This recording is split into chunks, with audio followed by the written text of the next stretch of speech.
బొద్దింకలలో తనని తాను బాలీవుడ్ హీరోతో పోల్చుకున్నటువంటి సౌరవ్ దాస్ వ్యవహారాలు ఒక్కొక్కటి బయటకు వస్తున్నాయి. వాస్తవంగా అతను ఈ దేశ పౌరుడు కూడా కాదు, నేపాల్ తండ్రి, అట్లాగే వాళ్ళ తల్లి ఏ దేశమో తెలియనటువంటి పరిస్థితి ఉంది.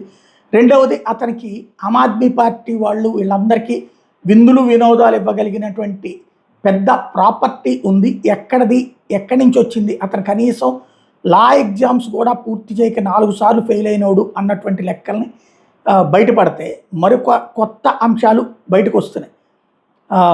ఉమర్ ఖలీద్ అలాగే షర్జిల్ ఇమాముల్ని జైలు నుంచి విడిపించడం, దీనికోసం ఆమ్ ఆద్మీ పార్టీకి సంబంధించినటువంటి కేజ్రీవాల్ అలాగే ఇప్పుడు రాహుల్ గాంధీ కూడా వాళ్ళకి చేతులు కలుపుతూ ఉండటం వాస్తవానికి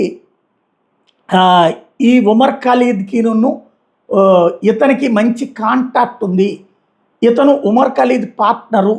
ఎందుకు అంటే వీళ్ళిద్దరికీ సంబంధించి ఉన్నటువంటి తోడైనటువంటి అమ్మాయికి సంబంధించినటువంటి హడావిడి. ఉమర్ ఖలీద్ గర్ల్ ఫ్రెండే, సౌరవ్ దాస్కి కూడా గర్ల్ ఫ్రెండే. ఈ వ్యవహారాలన్నీ ఇప్పుడు 1 by 1 అంటే దేశంలో ఎలాగైనా చేసి అల్లకల్లోలాలు సృష్టించాలి అన్నటువంటి కాన్సెప్ట్ ఇక్కడ జరుగుతోంది అన్నదాన్ని ఇప్పుడు ప్రజలకు అర్థమయ్యేలా చెప్తున్నది రైట్ వింగ్.